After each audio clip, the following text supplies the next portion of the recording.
Good afternoon, everyone. Appreciate you guys being here. I just first off want to say thank you to John Cohen and our university leadership. I'm truly humbled by this opportunity. This is such a elite university and football program with great tradition and history. It's a special place, and so to represent this university as the head football coach, to represent our team in that way, I'm humbled by that, and I promise you get the best I absolutely have. I do want to take a minute and thank Coach Freeze. Myself, my family, we would not be here without him. Coach Freeze is truly a special, special man. Definitely affected our lives in many, many ways. He sees the person more than the coach, more than the player, and I think he has a unique ability at that and a gift to do that. And learned a lot from him, and just very thankful for him and again for the opportunity to be here. It's been a kind of whirlwind 24 hours, you can imagine, with a lot going on. But I will say this and make sure this is first and foremost. We are going to play a game on the road in this conference versus a team that is very, very good. They're well coached, they're talented, they play with an edge, they compete. A great test for us and something that we embrace and look forward to, but that is completely what our focus has to be, obviously, as a coaching staff and as a team, and that was obviously the message of the players here earlier this morning. So with that, I'll open it up. And you Justin Oakington, Auburn on 30. I guess offensively, is there anything that you want to see done differently? I know you have limited time, obviously, but what changes can you make? What can you do differently? Yeah, it just I think it's important. Like in football, you realize this: it's not always what you do; it's how you do it and who does it. And I think that's a major thing. Like how you do things, how you do anything in life, really matters. And you can see a difference in two people doing the same exact thing, but there's a difference in how they're doing it. And so that's our first focus. And it with an edge and with relentless effort and a certain sense of physicality, it has to be done. My communication with the offense has been more schematically from a defensive viewpoint of, that's my background, what I know. I'm certainly not going to try and step in to be doing things that aren't in my wheelhouse. But from those terms of, okay, here's some things defensively, viewing that where we can help and offering suggestions that way. Derek Nix will be the play caller. He'll be the play caller every down. He's the sole play caller. And I have extreme confidence in Derek. Derek and I have worked together at previous stops as well. Again, another great person, great coach. I think the players really responded to him and they understand where he's coming from. And I think Derek's going to do a great job. And we will be aggressive in everything we do. Are there any staff changes that have been made otherwise in terms of on-the-field coaches and who is going to take that 10th spot now with you being elevated and good? Yeah, so there's been no other changes on the field coaches. There's been some off the field staff changes that have taken place. The on the field thing doesn't take as much importance anymore with the new rules of, you're allowed to have more than 10 guys coaching on the field. So that was always a big naming of that. The important thing to me was, in my comments with the staff when I echoed them was, I don't want to be changing a bunch of things and uprooting and guys start changing their jobs. I think it's important, like, we're able to focus on their jobs. And so for me, that's wearing two hats, but I don't want to be changing a bunch of other people doing that. So Jake Giannone is my guy that works with the linebackers on defense. He's been doing that all year long because as the coordinator, there's times where, I need some help with position group as well. He'll continue to do that. He does a tremendous job. He's a tremendous young football coach. But in terms of like naming someone or something different, we're not doing that. Peter, Mike, and Bill.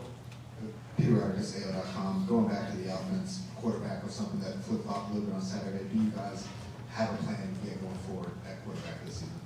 Yeah, we're evaluating that right now. There's been discussion about that all throughout yesterday and today, and we'll certainly come to a decision on that. I think, that's an important one. Obviously, that's the guy whose ball, the ball's in his hands every down, and I'm trying to gather information on that too. That's obviously been something I've not really been a part of, and so to me, I don't think you hurry into decisions. It's kind of like I'm gathering information on that, evaluating with the offensive staff, getting their feedback, and speaking to those young men. And I know this. We have three tremendous young men that can play the quarterback position at a high level. I know that, and so they are in the conversation on that. And we'll make a decision here soon. Coach, Michael Gibbs, for just for clarification, will you be calling the defense on game day and still wearing two hats, or will you be delegating some of those defensive call responsibilities. Yes, I'll be calling the defense. Yeah, we won't change how we're doing that. It's I think we have a good flow of how we do things on defense. I love our staff. I love our group. I don't want to uproot and change a lot of that. So we're keeping that as normal as possible. Like things like this press conference usually didn't come up for me on a Monday. So like we're up there game planning. So there's obviously a few things that alter kind of what our schedule is, but we do have a good routine in how we do things, and we're going to keep that the same. Bill Cameron, ESPN 106.7 in town. Talk about the reaction from the players when you got a chance to meet them. Yeah, some of those things. I think when you're with your group and your guys in the team room or the locker room, it's like it's sacred and it stays in there. I love our team. I love our guys. I think we got a great group that will respond well to what we're doing. I'm really excited, like I said, and humbled. And I told them that to represent him as a head football coach is a major deal for me. And it's been cool being here for now. Like I looked around that room, we have a lot of guys that just I was a part of somehow of helping them get here, and now helping them develop and go through it. And man, that's so important. And so I think there's a bond in the sense of unity in there in that group, and we got to do that and come together as a team. And I think these guys will. Ferg and Dan and Johnny in the back. DJ, you've obviously been a head coach before, but you were also an interim at one point. How much did that experience, I know different situation, but Right. way back when, kind of you feel like has kind of helped you to be in this moment and in this spot? Yeah, I mean, it does. Like it's like anything else in life. When you do something the first time, you can reflect back and be like, well, okay, I would have done that differently or learned a lot from it. And so certainly with those experiences has helped. I think we're all products of our experiences. I've been fortunate enough to have those. I've been fortunate enough to really be around some tremendous head football coaches throughout my career at a lot of different stops to learn from. And so I think the important thing is you take bits and pieces from others you've been around, from the experiences you have, and you formulate and just be genuine to who you are and how you do things. And I told our team this. I'll say it like, just because we do something different right now doesn't mean the old way wasn't good or was bad or this is better. It's just I think you have to be yourself and run the program as you see fit and not try to do it another way. Dan. Dan Peck, ESPN 106.7 in Auburn. John Cohen just mentioned how impressive the defense has been all season long. Is there any player in particular who has impressed you with their effort and performance this year on that side of the ball? That's a hard one to single a certain guy out. I think collectively has been what I've been so proud of with these guys is they've collectively played well together in terms of swarming to the ball, playing with effort, doing a good job gang tackling, getting around it. And I think that probably something that doesn't happen without great leadership. And so you talk about certain guys like Keldrick Falk and Champ Anthony, those are our bell cows, our leaders. Those guys, you want to talk about like guys that are made of something in character-wise, and obviously they do a great job on the field, and you guys see them make plays and everything else, but man, those guys are the glue that hold us together, and I think that's been so good for us as a coach. When you have great leadership through your players, and especially when the leaders are also productive and guys are playing the field, man, it makes your job a lot easier. Johnny Condon, ABC 3340 Sports in Birmingham back here. John told us that you would receive consideration during the interview process. I'm interested, are you looking at these next 3 games as an opportunity? Do you want this job full time? And then if we don't have an opportunity to speak to you later in the week, just some brief thoughts on Diego Pavia and that Vanderbilt offense that you're facing Saturday. Yeah, like our focus is 100% on Vanderbilt. We're trying to go 1-0. We're trying to go 1-0 this week, and that will take all of our focus for sure. Obviously that's a hard enough task on a normal basis. Then you add in everything going on and distractions and all else. It will take all of us collectively to have our mind fully on that, and that's certainly where mine is. I do not take the responsibility lightly. These players are counting on myself and our coaching staff to give them a plan that they can have success with come Saturday. And so that is the focus all the way. You mentioned Diego. I mean, we've had a chance to go against him before. That guy's a tremendous competitor. I think it's probably the best thing you can say, and that to me is the highest compliment you can give someone in this sport or anything else.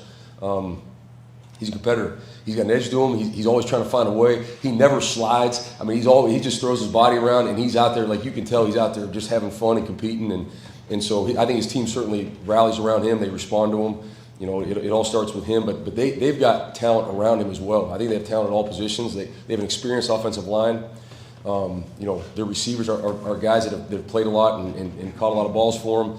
You know, I think their tight end's one of the best tight ends in the country, and their backs do a great job of getting north. So it's a big challenge, big task. I think our guys will embrace that and be up for it.